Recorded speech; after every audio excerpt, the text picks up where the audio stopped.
नमस्कार। दूरदर्शन परिवार की ओर से नववर्ष की ढेर सारी शुभकामनाओं के साथ चर्चा के इस अंक में आपका स्वागत है। मैं हूं आशुतोष शुक्ल। अंधेरा छट रहा है, सूर्य के प्रकाश के साथ नए सवेरे ने दस्तक दी है।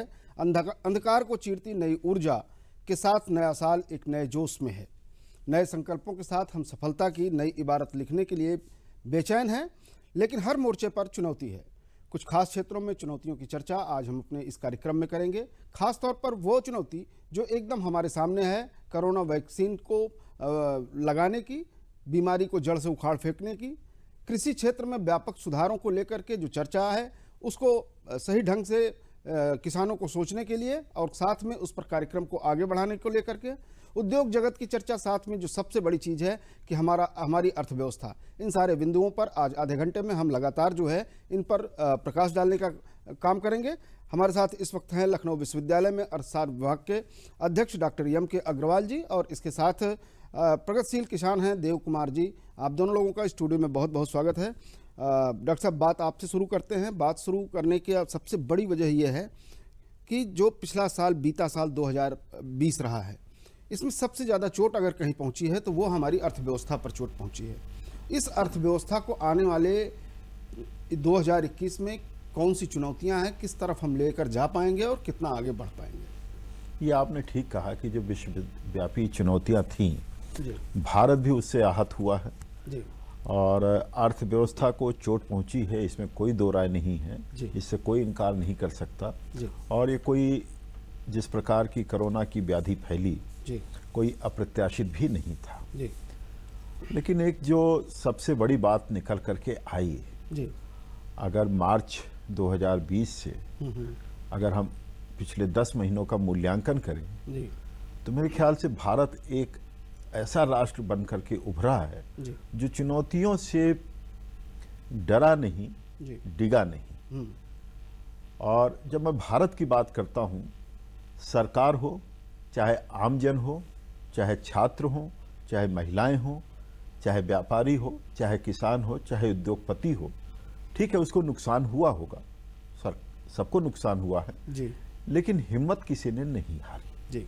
इतने बड़े उसके बाद आप ये भारत की जनता और भारत के लोग साधुवाद के पात्र हैं, बधाई के पात्र हैं जी। कि उन्होंने 2020 की इस विभीषिका को हंसते हंसते झेला है और नए रास्ते बनाने का काम किया है। खासतौर पर अगर आर्थिक जगत में हम कहें तो दो प्रमुख बातों का मैं विशेष रूप से उल्लेख करना चाहूंगा। आत्मनिर्भर भारत की ओर जिस प्रकार से मजबूती से भारत ने कदम आगे बढ़ाया है और जिस प्रकार से राष्ट्रीय शिक्षा नीति आई है, वो भी कहीं ना कहीं एक दूसरे के पूरक है। शिक्षा नीति जरूर है लेकिन एक दूसरे के पूरक है।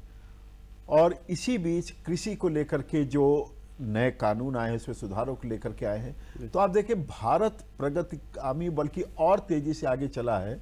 और इसी बीच एक दो संकट और विशेष रूप से थे जिसको लेकर के देश में चिंताएं भी हुई मई जून में, जुलाई में विशेष रूप से, और वो था चीन का साम्राज्यवाद। बिल्कुल, भारत उससे डरा नहीं और अपनी सैन्य क्षमता को भी उसने बढ़ाया। ये सैन्य क्षमता इसलिए आवश्यक था, यदि हम कोरोना से डरे होते या सैन्य क्षमताओं से इनकी डरे होते चीन की या उनकी गीदड़ भभकी से डरे होते, शायद 2020 भारत के लिए बहुत बुरा वर्ष होता। लेकिन मुझे लगता है यदि हौसला बुलंद है तो इमारत तो बन ही जाती है। बिल्कुल बिल्कुल। तो उसको देखते हुए इस बार में एक चीज मैं और कहना चाहता हूं विशेष रूप से, कोरोना को लेकर के भारत में वो डर नहीं है। चिंता है, मानता हूं, और सजगता भी व्यापक स्तर पर है। बच्चे से पूछे, बड़े से पूछे, सजगता है, उसको लेकर के बचाव भी है। लेकिन भारत आत्मनिर्भर भारत का एक जो तस्वीर पेश करता है वैक्सीनेशन को लेकर के, मैं आधिकारिक रूप से तो नहीं कह सकता, लेकिन जो हम लोग मूल्यांकन अपने स्तर पर कर रहे हैं, विश्व में लगभग चीन को हटा दें तो कुल 7 वैक्सीन का निर्माण हुआ है और मार्केट में सामने आया है। रूस, अमेरिका, ब्रिटेन और भारत। कोई और देश नहीं है, बड़े बड़े देश हैं। और कुल 7 वैक्सीन, भारत की वैक्सीन और इन सब को मिलाकर 7 वैक्सीन लगभग बनी है। 7 में 3.5 वैक्सीन हम कह सकते हैं भारत की। तो ये अपने आप में विश्व के लिए बहुत खुशी की बात है और भारत के लिए गौरव की बात है कि कि जब विश्व कराह रहा था तो भारत ने एक रास्ता दिखाया, और इसीलिए मेरे ख्याल से भारत की जनता का आत्मविश्वास बुलंद है। बिल्कुल डॉक्टर साहब, हम आएंगे कोरोना वैक्सीन को लेकर के फिर एक बार। जिस तरह से कल पूरे देश में जो है इसका एक साथ ड्राई रन किया जाएगा, दवा की इमरजेंसी टेस्टिंग के लिए जो है जब अनुमति मिलते ही, तो उसका प्रारूप क्या होगा, किस तरह से किन लोगों तक पहुंचाया जाना है, इन सब सारी बातों पर हम आपसे खुल करके बात करेंगे। लेकिन उसके पहले सबसे पहला बिंदु आज के दिन हम लेते हैं जो हमारा एग्रीकल्चर सेक्टर में जो है तमाम सारे सुधार किए गए, जिसको लेकर के लगभग 6 या 7 दौर की किसानों की वार्ता हो चुकी है। किसानों के मन में कहीं न कहीं संशय है। लगातार हम इस बात को, आज साल का पहला दिन है, इसलिए मैंने कहा कि अन्नदाता को भी जो है यहाँ पर बैठाना आवश्यक है। हमारे साथ देव कुमार जी हैं। देव कुमार जी, सरकार ने जो परिवर्तन किया, जो नए कानून बनाए हैं, किस रूप में आप इसको लेते हैं? आप किसान भी हैं और अच्छी खेती करते हैं। पहली बार देश आज़ादी के बाद किसानों के बारे में किसी ने सोचा। जी। हमारे बच्चे जो किसान नहीं बनना चाहते थे, अब ये दुगनी प्रॉफिट हो जाने के बाद जो सरकार बात कर रही है कि हम दुगनी प्रॉफिट करें, 4 गुनी प्रॉफिट करेंगे, उससे हमारे बच्चे भी किसानी की तरफ अग्रसित होंगे। एक हमारी प्रॉफिट बढ़ेगी। जो नेता तो 38-40% बन जाते थे, जो गांधी जी का सपना था, लेकिन किसान का बच्चा 1% भी किसान नहीं बनना चाहता था, वो उससे दूर भागता था। इस कानून के आने से हमारा ये फायदा हो जाएगा कि कम से कम हमारे बच्चे, हमारी जनरेशन की, हमारी पुरानी विरासत किसानी के लिए अग्रसित होगा, और नए किसानी में नए शोध, नए काम करेंगे, नई प्रॉफिट के साथ काम करेंगे। बिल्कुल डॉक्टर साहब, जिस तरह से देव कुमार जी ने कहा कि ये एक ऐसा रास्ता जो है, एग्रीकल्चर जो है सबसे बड़ा रोजगार का क्षेत्र है, इसमें रोजगार के सृजन के अवसर और कैसे पैदा किए जा सकते हैं, हम आपसे बात करेंगे, लेकिन उससे पहले लेते हैं एक विराम। तुम्हारे पापा ने मना कर दिया तो? हिटलर थोड़ी ना है मेरे पापा। 1-2 घंटे बिठा के तुम्हारा टेस्ट लेंगे, फिर हाँ बोल देंगे। टेस्ट? कैसा टेस्ट? हाँ तो यंग मैन, क्या नाम बताया? रवि कुमार। जो भी है, कहाँ तक पढ़े हो? जी मैं क्या करते हो? आजकल तुम ड्रग्स तो नहीं करते? नहीं। वैसे तुम्हारा HIV स्टेटस क्या है? हाँ जी बोलो। HIV के लक्षण दिखने में कई साल लग सकते हैं। अगर आपने कभी भी असुरक्षित यौन संबंध रखा हो या संक्रमित सुई का इस्तेमाल किया हो तो नजदीकी ICTC क्लिनिक में HIV की जांच जरूर करवाएं। सरकारी अस्पताल में HIV की जांच और इलाज गुप्त और मुफ्त। HIV से बचाओ, लाइफ का असली इम्तिहान। PSB अलायंस लाया है खुशियाँ आपके घर। कभी आया है डिमांड ड्राफ्ट के रूप में, कभी अकाउंट स्टेटमेंट बनकर। सरकारी बैंक आई है आपके। डॉक्टर साहब, जिस तरह से हम चर्चा कर रहे थे कृषि क्षेत्र की, जैसा कि देव कुमार जी ने भी कहा कि यह ऐसा परिवर्तन है कि जिस परिवर्तन की वजह से जो सबसे बड़ा एग्रीकल्चर सेक्टर है हमारा, और अभी मैंने 2-3 दिन पहले ही एक देखा था, जैसा आपने भी कहा कि मार्च के बाद से लेकर के हमारी अर्थव्यवस्था जो है सुधरी है। कारण साफ सीधा स्पष्ट है कि जो हमारी खेती थी उसने अच्छा उत्पादन दिया, जिसके कारण जो हमारा अर्थव्यवस्था जो है वो खड़ी रह गई, और उसमें ज़्यादा नुकसान, डेंट नहीं लग पाया। किस तरह से आप देखते हैं इस पूरे एग्रीकल्चर सेक्टर को फिर से, जिस तरह से सरकार परिभाषित करना चाहती है, इसको एम्प्लॉयमेंट से भी अगर जोड़ा जाए तो? देखिए, जो कृषि था एक व्यवसाय है जी, और हम पश्चिमी मान्यता से अलग हट करके हमें कृषि को देखना होगा। जी। कृषि में लागत की चुनौती लगातार बढ़ रही है। जी। आप देखें, पानी पहले 20 फीट पर मिलता था, आज 200, 250, 300 फीट हो गया, यानी कि 40-50 वर्षों में हम कहाँ से कहाँ तक आ गए। जी। जिस उपज के लिए पहले 10 किलो यूरिया लगता था, आज कितना गुना लग रहा है उसी उपज के लिए। जी। तो यानी कि हमारी लागत बढ़ती चली जा रही। फिर हमारा उपज किसान ने पैदा किया, सरकार ने कहा, किसान ने उपज पैदा किया सरकार के आश्वासन पर कि आप देश के लिए अनाज उत्पादन करिए, फल सब्जी उगाइए और तमाम और प्रकार के काम करिए। जी। लेकिन उसको मिला क्या? उसका उपज उसको फायदा नहीं दे रहा था। जी। आलू आप किसान से 1 रुपए 2 रुपए में लेते हैं, लखनऊ में या बड़े बाजारों में आप 20-30 रुपए का बेचते हैं, और फिर इस पर आप कहते हैं किसानी हम बढ़ाएंगे। जी। लेकिन ना तो उपभोक्ता को राहत मिली और ना किसान को राहत मिली। बिल्कुल। फिर इसमें बिचौलिए, बड़े बिचौलिए आ गए। बड़ा इंटरेस्टिंग फीचर यह है कि बड़े बिचौलिए आ गए जी। और शायद वो एक अवरोधक का काम आज भी करने की कोशिश कर रहे हैं। जी। किसान अगर उपज कर रहा है तो बाजार में बेचेगा ही ना। आप ये बताइए, आप किसी भी मोबाइल को, किसी भी साबुन को कोई प्रतिबंध लगाते हैं क्या कि आप केवल उत्तर प्रदेश में बेचेंगे, आप सुल्तानपुर बेचेंगे, आप लखनऊ में बेचेंगे? किसान के उत्पादन पे आप क्यों बैरियर लगाते हैं? जी। आप किसी और औद्योगिक बस पर बैरियर क्यों नहीं लगाते कि कोयम्बटूर का कपड़ा जी हम लखनऊ नहीं बेचने देंगे? ये तो आपने नहीं लगाया बैरियर। जी आप इसी प्रकार से कोई और सामान ले जी। लीजिए। तो किसान के उपज को आप लोकल बिक्री के लिए मजबूर करना जी मेरे ख्याल से सबसे बड़ी पॉलिसी हमारी रणनीति रही है। जी इसमें सुधार की आवश्यकता है। जब आज हम डिजिटल इंडिया की तरफ बढ़ रहे हैं तो किसान को उसका लाभ लेने और डॉक्टर दीजिए। साहब पिछले 70 सालों में कोई खेती के क्षेत्र में जो है ऐसा परिवर्तन किया भी नहीं गया जिससे लागत कम हो, आमदनी ज्यादा हो या किसान को अपनी खेती से संतुष्टि जो मिले। किसानी रही जी पिछले 70 सालों में वो ये रहा कि हमें कुछ चुनौती आई, बस तुरंत की क्राइसिस सॉल्व कर दो। फ्यूचर हमने देखा ही नहीं। हरित क्रांति ने जी खाद्यान्न खुद उत्पादन किया और किसान ने खूब सहयोग किया। जी। क्या हमें उतने खाद्यान्न की आवश्यकता है क्या? जी बिल्कुल नहीं है। आज 30 करोड़ टन खाद्यान्न का उत्पादन हो रहा है। हाँ। हमारी आवश्यकता 25 करोड़ टन की है। जी अब ऐसे में किसान का माल कहाँ बिकेगा? जी। अगर कॉन्ट्रैक्ट फार्मिंग होती है, और ये मत समझिए कि भारत में कॉन्ट्रैक्ट फार्मिंग नहीं है। जी कॉन्ट्रैक्ट फार्मिंग भरपूर है भारत में। जी। अभी बिना लिखत पढ़त में है। तब लिखा पढ़ी के साथ अब होगी। लिखा पढ़ी के साथ पूरी उसकी सुरक्षा के साथ बिल्कुल। और स्वेच्छा के साथ होगा, जिसमें जमीन कहीं पर भी इधर से उधर नहीं होनी। तो अगर इस प्रकार के सुधार होते हैं तो आप सोचिए कि उसको भी लाभ मिलेगा। और जो बड़ा आदमी आएगा खरीदने के लिए, वो बताएगा भैया आप गेहूं मत पैदा करो ज्यादा, आप इस बार अरहर की दाल कर लो, इस बार मूंग की दाल कर लो, इस बार बाजरा कर बिल्कुल, लो। यानी कि जो जहां का उपयुक्त होगा वो बताएगा।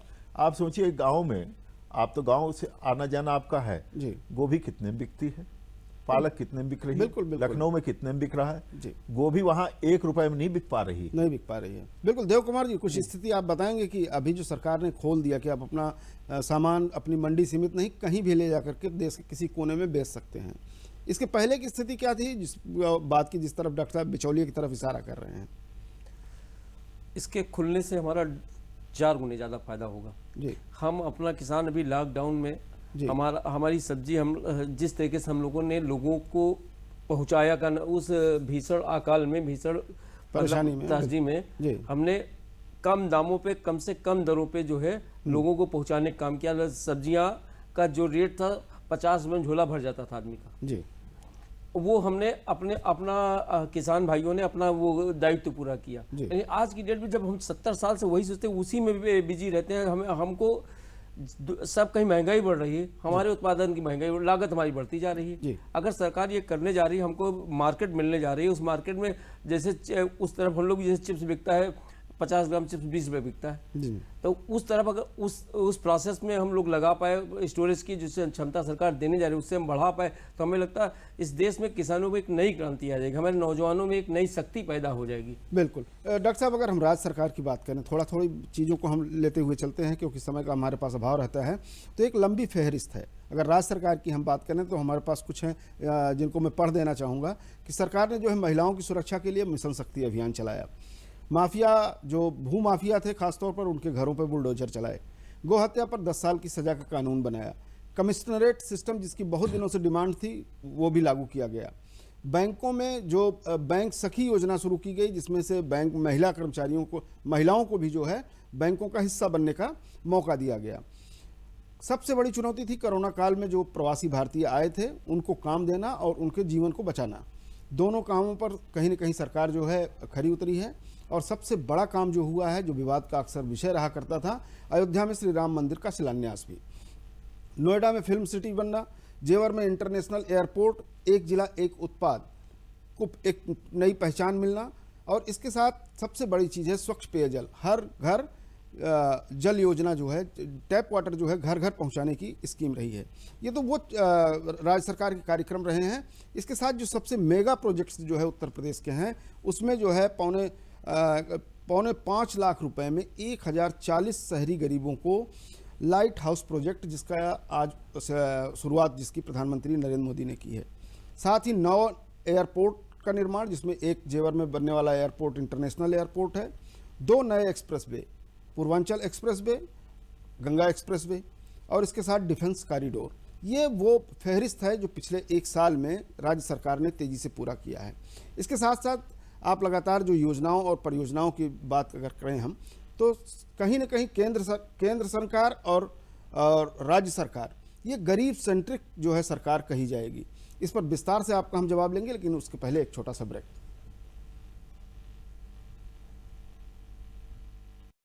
तुम्हारे पापा ने मना कर दिया तो? हिटलर थोड़ी ना है मेरे पापा। 1-2 घंटे बिठा के तुम्हारा टेस्ट लेंगे, फिर हाँ बोल देंगे। टेस्ट? कैसा टेस्ट? हाँ तो यंग मैन, क्या नाम बताया? रवि कुमार। जो भी है, कहाँ तक पढ़े हो? जी मैं क्या करते हो? आजकल तुम ड्रग्स तो नहीं करते? नहीं। वैसे तुम्हारा HIV स्टेटस क्या है? हाँ जी बोलो।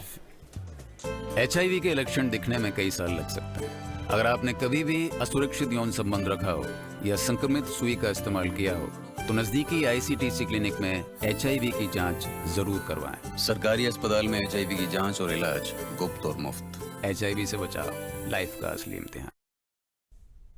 ब्रेक के बाद फिर आपका स्वागत है। डॉक्टर साहब, सवाल मैंने आपसे पूछ लिया था ब्रेक से जाने से पहले, आप जवाब सुनना चाहेंगे? मैं इन सब बातों को अगर थोड़ा और दूसरे तरीके में रखूं जी बिल्कुल।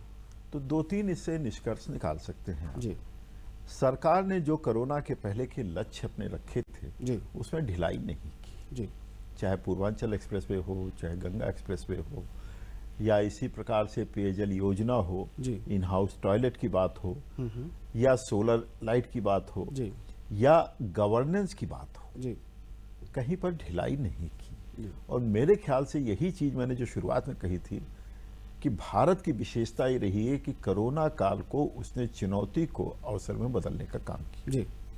जिससे भारत के लोगों में प्रधानमंत्री ने भी अपील की कि आपदा को अवसर में बदलें। जी। और यही वजह है कि जैसे ही जहां लॉकडाउन जितना खुलता था जी। लोग उसी अनुपात में सक्रिय हो जाते थे। जी। उनको इंतजार नहीं करना पड़ता था कि अच्छा अब हमें क्या करना है। जी और जिस प्रकार से सरकारों ने लगातार संवाद स्थापित रखा जी और जिस प्रकार से अपने लक्ष्य से भटके नहीं, जी मेरे ख्याल से गवर्नेंस का एक उत्तम उदाहरण है। जी और यही वजह है कि जनता में आत्मविश्वास बना रहा जी और जनता जो है निराश नहीं होने पाई। कोरोना काल में भी वो निराश नहीं हुई। आप देखिए उससे कई चीजें जो हमारी वैक्सीन आ रही, उसी उदाहरण से मैं लेके सब चीजें चलता हूँ बिल्कुल। कि ये कहा जा रहा है, जिस प्रकार की सूचनाएं आ रही हैं अखबारों के माध्यम से, कि सबसे कम दाम पर भारत में निर्मित हो रहा है। जी इससे क्या किया? अर्थव्यवस्था में एक नई जान फूकी। जी और ये हुआ कि भारत ये भी कर सकता है, हम किसी से पीछे भी नहीं है। जी ये भी आप समझ लीजिए कि हम विश्व के अन्य देशों से पीछे नहीं हैं। बिल्कुल। हम इसलिए थोड़ा 1 महीना पीछे चल रहे हैं कि हमें मास लेवल पर प्रोडक्शन चाहिए, ट्रायल चाहिए, इसलिए हम पीछे चल रहे हैं। प्रोडक्शन हमारा पहले से। जी तो कुल मिलाकर के अगर आप देखें तो गवर्नेंस, जिसको आपने कहा सखी योजना चला, यानी कि महिलाओं को, जो महिला सशक्तिकरण की बात थी या महिला सुरक्षा की बात थी, सरकार ने उस पर कोई लापरवाही नहीं किया।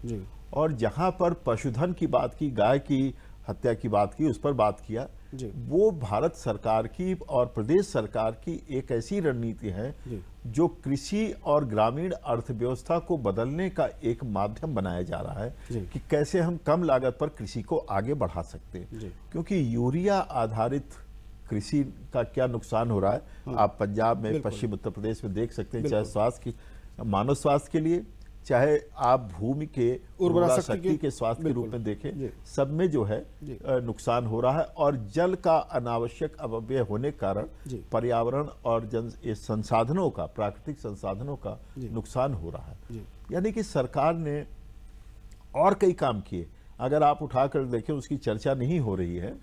सस्टेनेबल डेवलपमेंट गोल्स जो यूनाइटेड नेशंस का था, उस पर बहुत तेजी से काम किया है। सोलर पंप की ओर जैसे हम बढ़ रहे हैं, सोलर एनर्जी की तरफ हम बहुत तेजी से बढ़ रहे हैं, रिन्यूएबल एनर्जी जी, यानी कि जिसमें कि हमें किसी प्रकार, जिसको क्लीन और ग्रीन एनर्जी कहा जाता है, यानी कि अर्थव्यवस्था के साथ साथ जो हमारी रणनीति पहले थी उसको और सशक्त रणनीति किया गया है, बजाय इसके कि हम सर पकड़ के बैठते, जैसे कई राष्ट्रों ने कहा हम कुछ नहीं कर सकते। आप देखें मिडिल ईस्ट की इकोनॉमी देखें, जो पेट्रोल पर आधारित थी, पेट्रोलियम प्रोडक्ट पर थी, आज उनकी क्या हालत है। बिल्कुल डॉक्टर साहब, आपको यहाँ 1 मिनट हम रोकेंगे। एक बात और उभर करके आई है कि हमने पीछे देखना जो है बंद कर दिया है।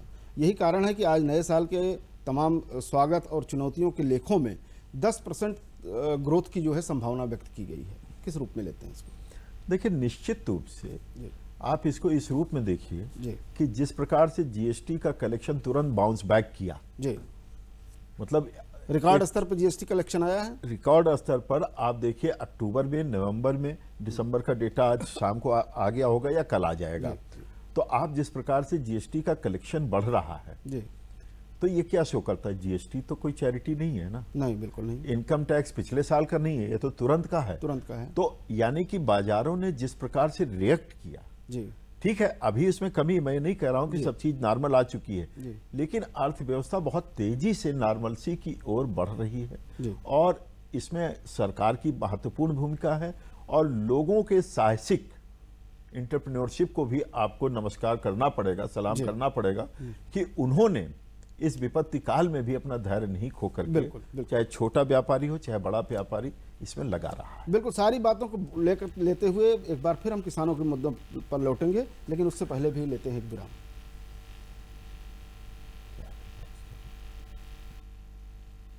तुम्हारे पापा ने मना कर दिया तो? हिटलर थोड़ी ना है मेरे पापा। 1-2 घंटे बिठा के तुम्हारा टेस्ट लेंगे, फिर हाँ बोल देंगे। टेस्ट? कैसा टेस्ट? हाँ तो यंग मैन, क्या नाम बताया? रवि कुमार। जो भी है, कहाँ तक पढ़े हो? जी मैं क्या करते हो? आजकल तुम ड्रग्स तो नहीं करते? नहीं। वैसे तुम्हारा HIV स्टेटस क्या है? हाँ जी बोलो। HIV के लक्षण दिखने में कई साल लग सकते हैं। अगर आपने कभी भी असुरक्षित यौन संबंध रखा हो या संक्रमित सुई का इस्तेमाल किया हो तो नजदीकी ICTC क्लिनिक में HIV की जांच जरूर करवाएं। सरकारी अस्पताल में HIV की जांच और इलाज गुप्त और मुफ्त। HIV से बचाव लाइफ का असली इम्तिहान। ब्रेक के बाद फिर आपका स्वागत है। हम कृषि क्षेत्र की चर्चा करने के लिए कह रहे थे। देव कुमार जी, साल का आज पहला दिन है, आप अन्नदाता हैं, आप उपज पैदा करते हैं, पूरा देश खाता है जिसे।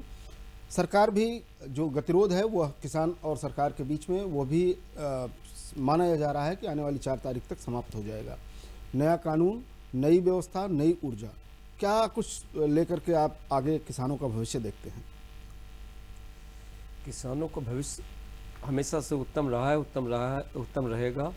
उन्होंने मेहनत के दम पे भारत की तकदीर बदली है, आगे भी बदलेंगे जी।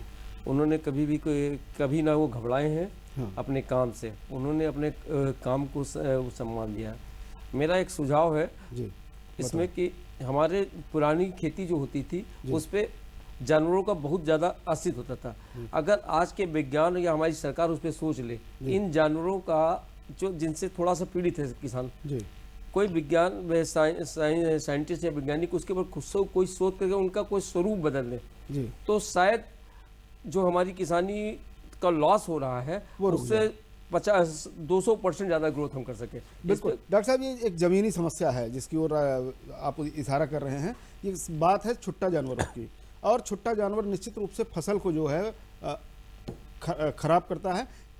पूरा समराइज करते हुए हमारा समय भी समाप्त हो रहा है। डॉक्टर साहब, आप एक अंतिम इस बात को जोड़ देखिए, मेन चीज ये है कि किसानी में जो समस्या धरातल पर है जी, वो उसका निदान करना होगा और मिल बैठ करके और हर एरिया का अलग है। जैसे छुट्टा जानवर की अपनी समस्या है, जी। कहीं नदी के कटान की अपनी समस्या है, कहीं पर बागानों की कटान की अपनी कहीं बाढ़ है, समस्या कहीं सूखा है। तो ये लोकल लेवल पर स्टेट गवर्नमेंट को अपने स्तर पर एक रणनीति बनानी होगी, एरिया स्पेसिफिक रणनीति, जिसका अभाव पिछले कई दशकों से हमें देखने को मिल रहा है। पहली चीज ये।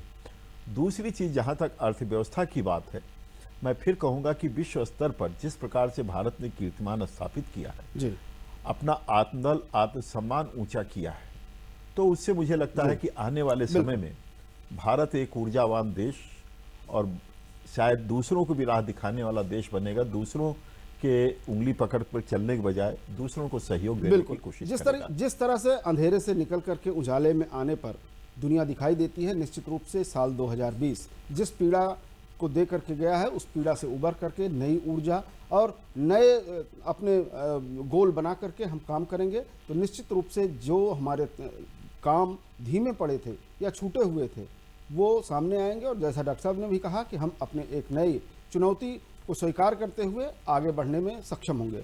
आप सारे लोग स्टूडियो में आए, इसके लिए बहुत बहुत धन्यवाद। एक नई ऊर्जा और फिर से आपको, अपने दर्शकों को एक नए साल की शुभकामनाएं देते हुए चर्चा के इस अंक को आज समाप्त करते हैं। फिर किसी और विषय पर फिर आपसे मिलते रहेंगे। तब तक के लिए नमस्कार।